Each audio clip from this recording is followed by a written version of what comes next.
Aujourd'hui dans cette vidéo, j'aimerais vous parler donc d'un sujet qui est très douloureux, on a tous rencontré déjà ce genre de scénario et j'espère qu'à l'avenir vous n'allez pas de nouveau devoir y faire face, mais c'est la rupture. Et comment est-ce qu'on peut se remettre d'une rupture qui est douloureuse? Peut-être qu'en ce moment, c'est dans la situation dans laquelle vous vous trouvez, peut-être que vous avez été déjà dans une situation de rupture par le passé et ça a duré des semaines et des semaines, voire des mois avant de pouvoir passer à autre chose, avant de pouvoir donc vous tourner la page, oublier votre ex et aller de l'avant dans la vie. Donc je vais vous partager plusieurs étapes afin d'accélérer ce processus pour faire en sorte que vous ne restez pas trop longtemps vraiment ici dans le creux de la vague ou au fond du bac comme on l'appelle, afin que vous puissiez revenir en forme rapidement et que vous puissiez tourner la page et oublier votre ex. La première étape, c'est d'accepter vos émotions, que ce soit de la tristesse ou que ce soit de la colère. Il est vraiment important de ne pas venir se voiler la face, de ne pas venir vous mentir ou même vous dire ouais, elle ne mérite pas que je suis dans un état comme ça,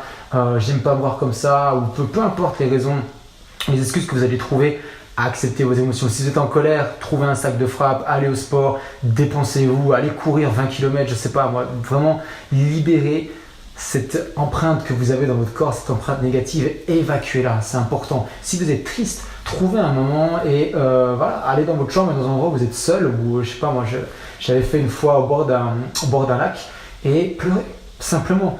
Pleurez, vraiment, allez-y, mettez-y tout votre cœur, mettez même de la musique triste. Plus vous allez pleurer, plus vous allez évacuer, plus ça va faire mal et plus tard vous allez vous sentir bien. Donc c'est un vrai paradoxe, mais croyez-moi, testez ça et vous allez me dire des nouvelles. Je peux vous garantir que plus vous enfoncez le couteau dans la plaie et vous repensez à cette scène où elle vous a dit que c'était fini ou alors elle vous a trompé ou peu importe, vous pensez aux choses vraiment qui vous font mal, vous remettez bien le couteau dans la plaie, vous allez vous sentir extrêmement mal, mais par la suite, les quelques heures et les quelques jours par la suite, vous allez vous sentir extrêmement bien. Et en plus de ça, en repensant à cette scène de rupture, en pensant à votre ex, vous n'allez plus ressentir absolument aucune tristesse, aucune colère. Vous allez être totalement insensible par la suite. Une autre étape, c'est le fait de couper les contacts. Sauf en cas de nécessité, si vous avez eu des enfants avec cette femme-là ou si par exemple vous avez une maison que vous essayez de vendre à l'heure actuelle. En attendant, vous pouvez la contacter par SMS, mais ne contactez même plus par WhatsApp. Arrêtez de la suivre sur Instagram, sur Facebook, supprimez-la de vos amis. Ça ne va pas vous aider de voir qu'elle a refait sa vie, qu'elle va mieux que vous, qu'elle, elle a peut-être trouvé quelqu'un d'autre, elle est déjà en couple. C'est quelque chose qui ne va absolument pas vous aider à aller mieux. Donc vraiment, supprimez, arrêtez de la follower, arrêtez de regarder des stories. Si vous avez des enfants avec elle, vous êtes obligé de garder un minimum de contact, certes. Gardez contact uniquement par SMS. Et uniquement en cas de nécessité, juste pour prendre des nouvelles des enfants, puis regardez comment vous allez vous arranger pour la garde. Mais vraiment, ne vous faites pas, c'est déjà suffisamment difficile une rupture, donc facilitez-vous les choses et arrêtez de la suivre sur tous les réseaux sociaux confondus. Et enfin, la dernière étape que je vous conseille d'appliquer, c'est le fait de vous entourer. Ne restez pas seul chez vous à penser à votre relation, penser à votre ex, à miroiter un petit peu tout ça et à rester dans votre chagrin. Allez voir des amis. Si vos amis ne sont pas assez disponibles, prenez des cours collectifs. Ça peut être, peu importe, ça peut être des cours de cuisine, des cours de chant, des cours de danse, peu importe le cours. L'idée, c'est vraiment de rencontrer des gens et de ne pas rester seul chez vous.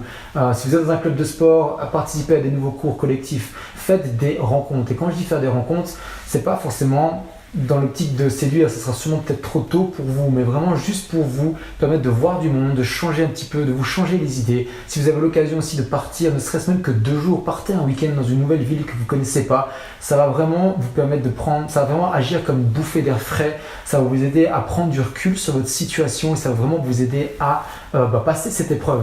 Parce que c'est vrai que c'est quelque chose qui est très difficile, peu importe la durée avec laquelle vous étiez avec la personne. Si vous vous aimez vraiment d'une manière intense, c'est vrai que c'est quelque chose qui est pas évident. J'ai traversé cette épreuve aussi et c'est pour ça que je vous donne ces conseils-là. C'est des conseils que moi-même j'ai appliqués, qui m'ont permis vraiment de me remettre sur pied rapidement, qui m'ont permis de tourner la page et de passer à autre chose. Maintenant, si c'était votre première copine, votre deuxième copine, vous n'avez pas eu beaucoup d'expérience, vous retournez sur le marché du célibat, vous ne savez absolument plus comment draguer, je vous invite à cliquer dans le lien qui se trouve dans la description. J'ai préparé une formation offerte de 4 vidéos. Donc ça va vous aider à avoir plus confiance en vous et cette formation va vous aider aussi à augmenter votre succès auprès des femmes. Donc si vous ne savez pas par quoi commencer, cliquez dans le lien qui se trouve dans la description et je vous dis à la prochaine.